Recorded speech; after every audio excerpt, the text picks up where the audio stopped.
কিভাবে সহজ উপায়ে পারফেক্ট কালা ভুনা তৈরি করে ফেলতে পারবেন, তাও আবার রাঁধুনি রেডিমিক্স মশলা দিয়ে, একেবারে ঝামেলাবিহীন। আসসালামু আলাইকুম, বলছি সোনালিস কিচেন থেকে।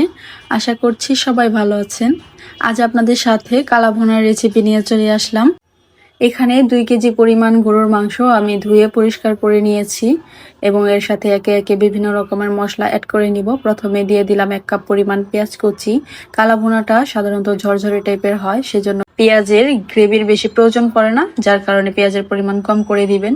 এবং 2 টেবিল চামচ আদা রসুন বাটা, সাথে দিয়ে দিলাম ধনিয়া গুঁড়া 2 চামচ। এই রান্নাটা এত বেশি সহজ, আপনি একবার দেখলেই রান্না করতে পারবেন এবং রান্নাটা এত বেশি মজা হবে যে আপনার হাতের রান্না খেয়ে সবাই প্রশংসা করবে। এরপর দিয়ে দিলাম জিরা গুঁড়া 2 চামচ। যেহেতু রান্নাটা একবারে মাখিয়ে চুলায় বসিয়ে দিব, যার কারণে আগে থেকে জিরা গুঁড়া দিয়ে নিলাম। এরপর দিয়ে দিব স্বাদ মতো লবণ। আর এখানে পারফেক্ট কালা ভুনা তৈরি করার জন্য, একেবারে ঝামেলাবিহীন শর্টকাট রান্নার জন্য আমি এখানে রাঁধুনির কালা ভুনা রেডিমিক্স মশলা অ্যাড করে দিচ্ছি। আর এখানে মাংসের পরিমাণ 2 কেজি পরিমাণ আছে, যার কারণে পুরো মশলার প্যাকেটের যতখানি মশলা আছে সবখানি অ্যাড করে দেব।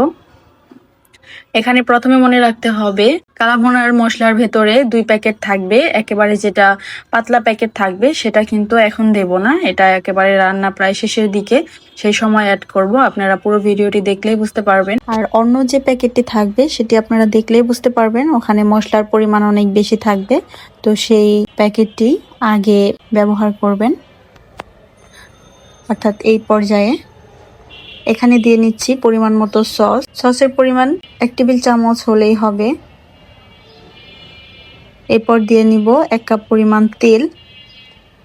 কালা ভুনা রান্নার ক্ষেত্রে সাধারণত সরিষার তেল দিয়ে রান্না করার চেষ্টা করবেন, এতে করে ঘ্রাণ এবং কালার দুটোই খুব সুন্দর আসবে। আর কারোর হাতের কাছে যদি সরিষার তেল না থাকে, সেক্ষেত্রে সয়াবিন তেল ব্যবহার করবেন, এতেও কিন্তু স্বাদের কোনো কমতি হবে না।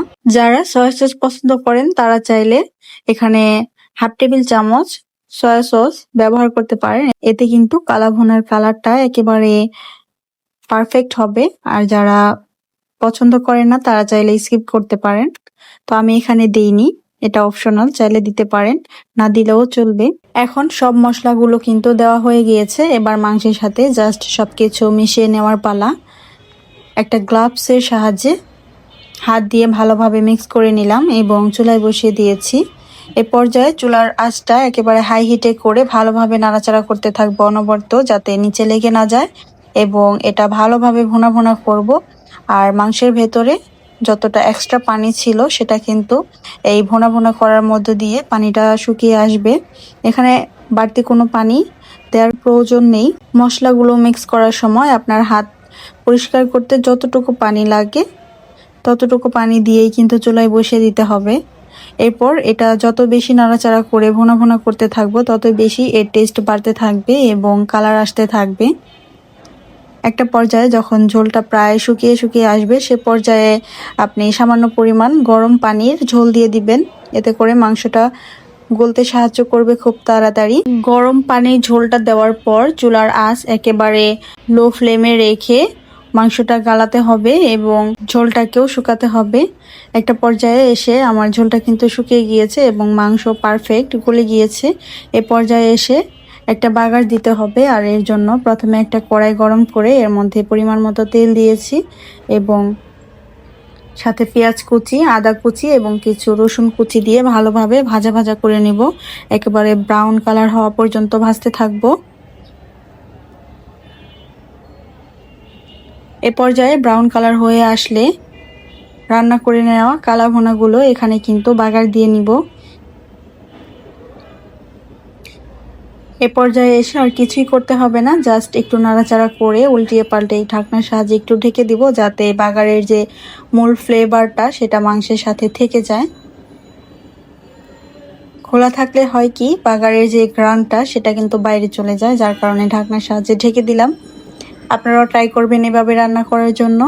যারা অনেক ব্যস্ত আপু ও ভাইয়ারা আছেন তারাও চাইলে এভাবে ঘরোয়াভাবে খুব অল্প সময়ের মধ্যে পারফেক্ট কালা ভুনা রেসিপি তৈরি করে ফেলতে পারবেন এবং ফ্যামিলি সবাই মিলে এনজয় করতে পারবেন। আপনারাও বাসায় ট্রাই করে দেখবেন, কেমন লেগেছে অবশ্যই আমাকে কমেন্ট করে জানাবেন। বিদায় নিচ্ছি আজ এখানেই।